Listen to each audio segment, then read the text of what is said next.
oportuna al instante mientras realiza sus actividades al mediodía.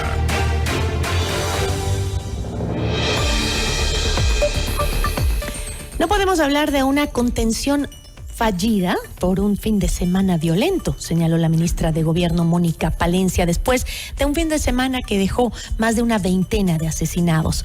¿La violencia en Ecuador es una realidad o una percepción, como ha asegurado el gobierno? La entrevista a la carta, en diálogo directo con los protagonistas de los hechos. Nos acompaña Wagner Bravo, exsecretario de Seguridad. ¿Cómo está? Muy buenas tardes. Buenas tardes, a las órdenes. Sí, estamos con una semana, terminando una Semana Santa, pero también violenta en el Ecuador. Pero como se dice, no nos vamos a dejar vencer. Eso es importante, creo, ¿no? Pero las cifras sí nos preocupan. Según las cifras de la Policía Nacional, en este feriado, en la zona 8, que comprende Guayaquil, Durán y San Borondón, se registraron 28 muertes violentas frente a las 25 que ocurrieron en el mismo feriado del año anterior. Esta cifra es la más alta en comparación con los feriados de los últimos 5 años. A pesar del estado de excepción y de la declaratoria de conflicto armado interno, el gobierno no ha logrado contener la violencia en el país. ¿Cómo lo ve usted? Bueno, a ver, realmente el problema que estamos viviendo tiene una larga data de cerca de 20 años. Y yo quisiera pedirle a la sociedad que tampoco pensemos de que lo vamos a solucionar de la noche a la mañana. Han pasado casi 3 meses del estado de excepción y creo que la decisión de declarar un conflicto interno armado y del empleo de Fuerzas Armadas y Policía está dando resultados. Pero sin embargo, esto es un gran negocio. Desde mi punto de vista, todo nace en que el crimen organizado, fundamentalmente el narcotráfico, no va a dejar ni va a cejar sus esfuerzos por mantener su buen negocio, por más decretos de estado de excepción, declaraciones de guerra que tengamos nosotros. Ellos van a seguir buscando la forma de mantener su negocio. Y por lo tanto, igual como lo hacen las fuerzas del orden, los estados comienzan a buscar estrategias para luchar contra la delincuencia, estos delincuentes que tienen una estructura supranacional que está exigiendo que tiene que pasar la droga desde Colombia, del Perú o de Bolivia a través del Ecuador, van a buscar las formas de cómo apoyar a los grupos delincuenciales para que siga este tráfico y este negocio. Y por lo tanto, si es que en este momento nosotros tenemos controlado el sistema carcelario, en donde de una u otra forma, desde ahí se daban las órdenes para el tráfico de armas, para el sicariato, para los secuestros, etcétera. Y están las principales, con el apoyo de Fuerzas Armadas controlado, quiere decir que afuera están naciendo otros liderazgos y que no creo que sean simplemente porque los ecuatorianos que son parte de esos grupos digan, vamos a iniciar otro trabajo. Hay una exigencia de aquellos grandes carteles que están buscando darles medios, darles recursos, darles comunicación para que vayan haciendo esto. Entonces vamos a seguir teniendo estos conflictos por control de ciertos sectores del Ecuador, fundamentalmente cerca de los puertos en donde, entre comillas, se exporta la droga, porque no solamente tenemos que poner nuestro ojo en las cárceles, sino a todo el problema que existe y que es a nivel nacional. Ahora, yo creo que la ciudadanía comprende perfectamente que esto no va a ser de la noche a la mañana, que nos va a tocar muchos años de una dura lucha contra la delincuencia organizada. Sin embargo, el gobierno ha criticado duramente a quienes aseguran que el llamado Plan Fénix no ha dado mayores resultados. Lo hizo también Guillermo Lasso cuando ponía sus múltiples estados de excepción que fueron por montones en ese gobierno también. Según el Ejecutivo de ahora, las muertes violentas se redujeron drásticamente en el país. Sin embargo, a semana seguida tenemos 2 fines de semana altamente sangrientos, con una alcaldesa asesinada y toda una familia de turistas secuestrada dentro de un hotel en Puerto López. Ahora, ¿se puede hablar de un plan de seguridad exitoso cuando incluso con la movilización de los militares a territorio no se puede evitar que estos hechos sigan sucediendo y tan seguido? Bueno, la política de seguridad no puede ser cambiante. La política de seguridad tiene que ser una política de Estado. Quiere decir que no interesa cuántos gobiernos tengamos. Si esto va a durar 20 años y podemos cambiar presidente cada 4 de acuerdo a la Constitución, quiere decir que 5 presidentes van a tener que hacer y seguir lo que hacía el anterior para ir logrando y sumando acciones que nos permitan alcanzar ese gran objetivo nacional permanente de cultura de paz y seguridad integral. Sin embargo, el sistema de seguridad, desde mi punto de vista, el sistema de seguridad pública del Estado, que estaba en construcción en el periodo del presidente Lasso, no ha sido tomado en cuenta en la mañana de hoy o en este gobierno, y se está haciendo otro crecimiento de otro plan, que hay una realidad en lo que nosotros vemos. La realidad es la percepción y la realidad. La realidad, 28 muertos en el cantón, en la provincia del Guayas, y la percepción es que posiblemente estén 1 millón o 2 millones de ecuatorianos con mucho miedo. ¿Cómo combatimos la realidad? Con los decretos, con el estado de excepción, con el empleo de Fuerzas Armadas, con el empleo de policía. Pero ¿y la percepción cómo la combatimos? La percepción se la combate simplemente con información, cuando hay transparencia, cuando todo el mundo está informado. No queremos conocer el Plan Fénix, pero me imagino que existe un Plan Fénix que está firmado por el presidente, que tiene que tener objetivos, que tiene que tener metas, que tiene que tener plazos, que tiene que tener actores involucrados, tanto estatales cuanto particulares, e inclusive a los ciudadanos. Y eso es lo que necesitamos saber. ¿Para qué? Para que todos conozcamos cuál es nuestro rol en este plan de seguridad, y luego de eso sepamos que realmente se están alcanzando las metas correspondientes.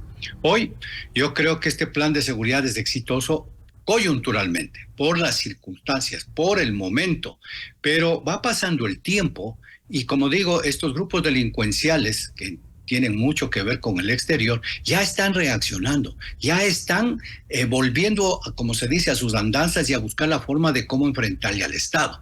Hipótesis sobre esto. Si tenemos un caso Metástasis y un caso Purga, es posible que aquellos que están en la narcopolítica estén haciendo que haya explosiones, haya muertes para distraer la atención. Hipótesis sobre esto es también de que aquellos grupos que están queriendo sacar la droga y continuar con su gran negocio le atraigan a las fuerzas del orden y a la opinión pública, medios de comunicación, hacia ciertos sectores para liberar otros sectores. Hipótesis sobre esto es que la narcopolítica ya ha infiltrado a diferentes lugares, como el asesinato de la señora alcaldesa, o simplemente han sido debilitados y están reaccionando. Eso quiere decir que inteligencia tiene que estar buscando la información correspondiente, montar hipótesis para que se pueda actuar. Hoy el presidente de la República, con el decreto 213, determina la creación de un comité del manejo de crisis, pero también sigue siendo coyuntural. Nosotros necesitamos, una política de largo estado. Este comité de crisis va a reaccionar cuando lo que debemos hacer es accionar. Tenemos que evitar con tiempo que nos suceda lo que nos está pasando, porque si no, simplemente estamos a la espera que nos diga el ECU 911 en tal lugar, hay un accidente, hay un sicariato, y después vamos diciendo, sí, les han asesinado y ahora vamos a investigar. Así no debe ser, tiene que ser prepararse, es decir, prevención. Ahora, bueno, la violencia es una realidad. Es cierto, como usted dice, que tal vez esa percepción que nos exacerba más el temor, el miedo a los ecuatorianos, también tiene que ser combatida, como usted lo dijo claramente, con información clara, real, veraz, transparente, ¿no? Para que estemos más tranquilos los ecuatorianos y no tengamos esa percepción que en todos los gobiernos la manejan de una forma u otra. Pero también en el gobierno, a finales del gobierno de Guillermo Lasso, las cifras hablaban de una violencia terrible, el país más violento de Latinoamérica. Así terminó su gobierno, Guillermo Lasso. En su momento las autoridades pues señalaban que se trataba de esta pelea entre bandas, como entre captar territorio de las bandas, y siempre esa era la razón, que las muertes violentas eran la pelea y la lucha por el territorio. ¿Por qué es tan complicado que los gobiernos acepten que hay una tremenda inseguridad y que esta ha rebasado las capacidades del Estado? ¿Por qué es tan difícil aceptarlo? Porque el rato que nosotros aceptemos quiere decir que vamos a la indefensión. Yo creo que cada gobierno, como digo, si hay un Pero objetivo eso no es claro, transparentar la información, como usted dice, para eliminar esa percepción de inseguridad. Desde luego. A ver, comencemos. ¿Qué es lo que pasó? El expresidente Lasso en un rato dijo, les vamos a dar el uso de las armas letales a las fuerzas del orden. Eso es declararle la guerra. No lo declaró frontalmente como lo ha hecho el presidente Noboa. Hoy el presidente Noboa ha dicho, yo declaro que hay una guerra, pero ya lo declaró el presidente Lasso. El presidente Lasso dijo, no voy a negociar. Cuando en un estatus, estos grupos delincuenciales, supuestamente es posible, hay que montar esa hipótesis, que en gobiernos anteriores tenían un estatus, tenían un convenio, yo dejo ver, yo dejo pasar, como estamos viendo caso Metástasis, caso Purga, que estaban metidos en la justicia, en que nadie me topaba, eso es dejar hacer, eso lo dejaron en indefensión. Pero si alguien comienza a poner mano dura, y en el periodo del expresidente se capturaron cerca de 500 toneladas de cocaína, que eso en el término internacional deben ser 100.000, 200.000 millones de dólares, me están afectando mi economía. Entonces, por lo tanto, hay que ir haciendo las acciones. ¿Qué se fue haciendo en el periodo anterior? Se hizo la ley de uso legítimo de la fuerza para emplear a Fuerzas Armadas. Se les dio a las Fuerzas Armadas el respaldo para que puedan ir a las calles. Se fue al convenio con los Estados Unidos, 3 convenios de Estados Unidos para ir preparando lo que estamos llegando ahora. Hoy han sido ratificados y hay un decreto y 2 decretos del presidente Noboa y un presidente del presidente Lasso. Se hizo el censo en las cárceles. Inclusive se creó lo que hoy día le escucho a la señora ministra Palencia, se creó los consejos de seguridad provinciales. ¿Por qué? Porque no hay que solamente dejarle a las Fuerzas Armadas y a la policía, no podemos volver a un estado policíaco. Hay 4 niveles de violencia. La seguridad ciudadana, que es responsable de lo que está haciendo ahora el gobierno, y que ya lo hicimos para crear los consejos de seguridad provinciales, que abarcan las prefecturas, los cantones y hasta las juntas parroquiales, para que ellos también tengan su responsabilidad en irnos abstrayendo de la seguridad. Es decir, este gobierno no está haciendo nada nuevo. Que todo lo hicieron, este gobierno no hizo nada nuevo, porque usted está diciendo que todo lo hicieron ya en el gobierno de Guillermo Lasso. No es que ya lo hicieron, lo que vuelvo a repetir, lo que hay que hacer es que hay que continuar con lo bueno y lo malo que se haya hecho. Si es malo, pues no lo sigo, pero si es bueno hay que continuarlo haciendo, porque no podemos iniciar siempre de cero. No podemos iniciar siempre de cero. Si es que las acciones que acabo de comentar eran buenas, hay que continuarlas. Y veo que ahora la señora ministra Palencia se ha reunido y dice, vamos a reunirnos con los alcaldes para que hagan su plan de seguridad ciudadana. Eso es continuar. Eso hay algo bueno, ¿cierto? Si es que tenemos el apoyo y teníamos el apoyo de los Estados Unidos y hoy estamos continuando, quiere decir que ha sido algo bueno. Pero aún considera que todavía es válida la tesis de la pelea entre bandas y la lucha por territorio cuando estamos viendo que los delitos como la extorsión, que no fueron controlados en el gobierno en el que usted participó y hoy se han quintuplicado incluso, son una realidad. Es que es lógico. ¿Por qué es lógico? Si yo estoy capturando, como digo, gran cantidad de drogas, de donde yo, grupo narcodelictivo, hoy terroristas, vivo, y me están impidiendo y me están capturando y también y hay una gran producción de cocaína en Colombia y el precio ha bajado, tengo que buscar cómo sobrevivir. Si yo soy delincuente, digo, ¿cómo voy a sobrevivir? Es mucho más fácil. ¿De qué me sirve robarme un celular? Al señor Bravo, ese celular que me dará un cachinero, por ponerle el caso, $50, para tener $500 tengo que robar 10 celulares. Más fácil, llamo por teléfono, porque muchas de estas extorsiones y estos vacunas se hace por teléfono, le llamo a una persona, le asusto a la persona me da $2,000. Entonces ellos también están migrando. Como digo, si nosotros ponemos como Estado, no dejemos aparte los gobiernos, como Estado, restricciones, no interesa quién sea el gobernante, los delincuentes que tienen que sobrevivir con su buen negocio, ellos también mutan y van cambiando su estrategia. Por eso es que ahora tenemos un crecimiento de extorsiones, de vacunas y posiblemente tenemos menos capacidad de control, de tráfico de estupefacientes. Lo mismo sucede en las cárceles. Si las cárceles que estamos viendo, y ustedes lo han publicitado, que se cobraba un peaje, se cobraba una vacuna a aquel que caía para mala suerte detenido, y eso les generaba 1 millón, 2 millones, 3 millones al mes, y hoy ya no lo pueden hacer. Esos delincuentes que tienen una estructura intramuros y extramuros tienen que seguir viviendo. Por eso es que siempre hemos hablado, yo particularmente hablo de que el concepto de seguridad integral.